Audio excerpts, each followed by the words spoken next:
Electric cars, they're being discounted pretty significantly all over the United States. Now, these are the 10 most discounted EVs in the US. I'm going to add the Tesla Model Y to this list because it's also been discounted.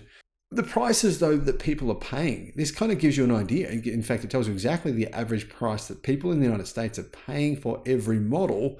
It's not what I expected personally. I am a little bit surprised. Hello, my friends. Welcome to the channel. I'm Sam Evans. You're watching the Electric Viking. It's great to see you. Now, this list got me to thinking, which of these vehicles here would I buy? Or more accurately, which would I definitely not buy? Now, the 7th most discounted electric car in the United States is the Chrysler Pacifica plug-in hybrid. I don't know why it's even in this list, but it is. Anyway, it's the only plug-in hybrid in this top 10, and it's the only car here that I would definitely not buy. Actually, no, there's two here that I would definitely not buy. I'll tell you the other one in just a minute.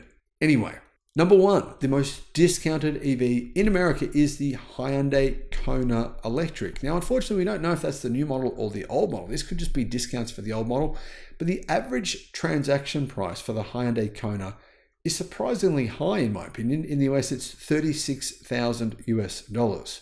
Now, the Kona does not qualify for EV incentives. It qualifies for leasing incentives.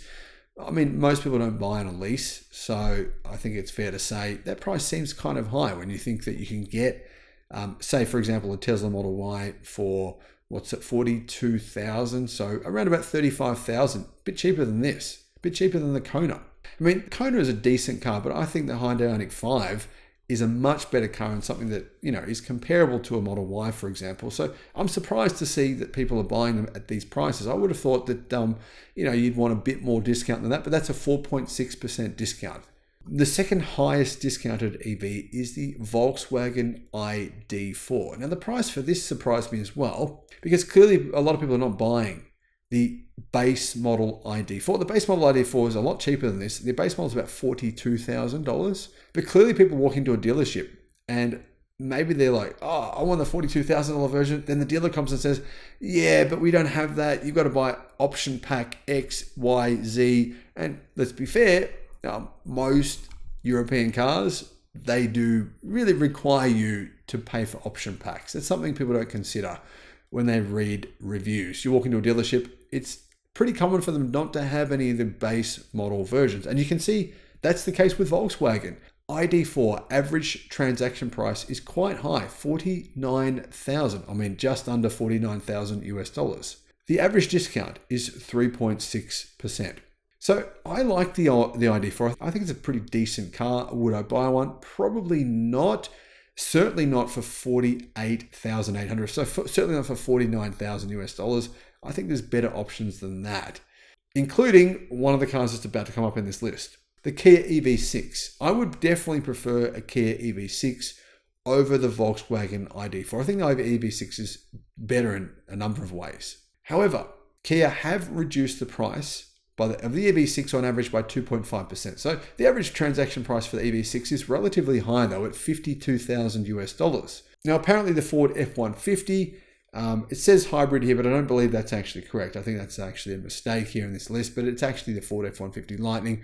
Average transaction price is $82,000 for an average discount of 3.3%.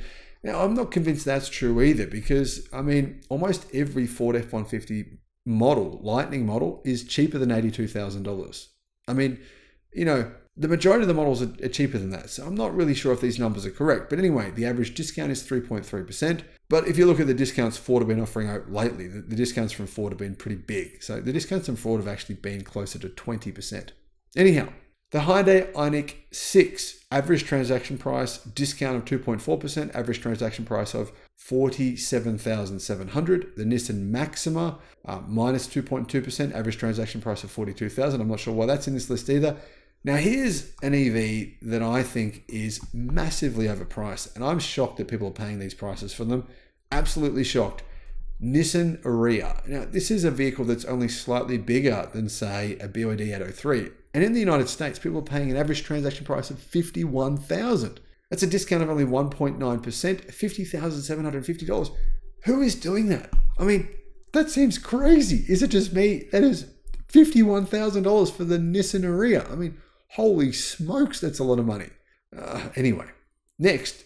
Now here's a car I can understand people paying this price for. The Hyundai Ioniq 5. A discount average of 2%, $50,500. So the average transaction price for a Nissan Ariya is higher than the average transaction price for the much superior Hyundai Ioniq 5. That to me is just absolutely shocking.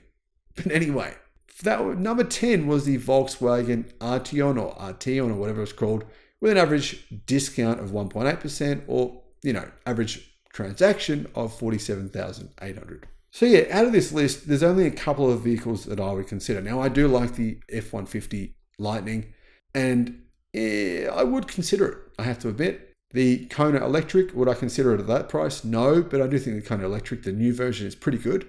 The Chrysler Pacifica is just, honestly, I think it's trash.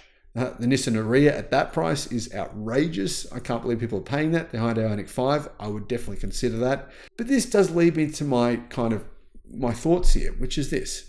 The average transaction price for the Tesla Model Y, considering the price now for the base model is $42,000, the long range model is around $47,000.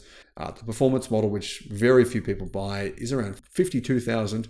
The average transaction price must be closer to around $45,000 US, which is actually less than all of these vehicles except for the Kona Electric. It kind of gives you an idea, an insight into why Tesla is selling so many cars in the United States. Because really the price of these vehicles, it does seem a bit high to me. What are your thoughts? Let me know in the comments. Thank you for watching.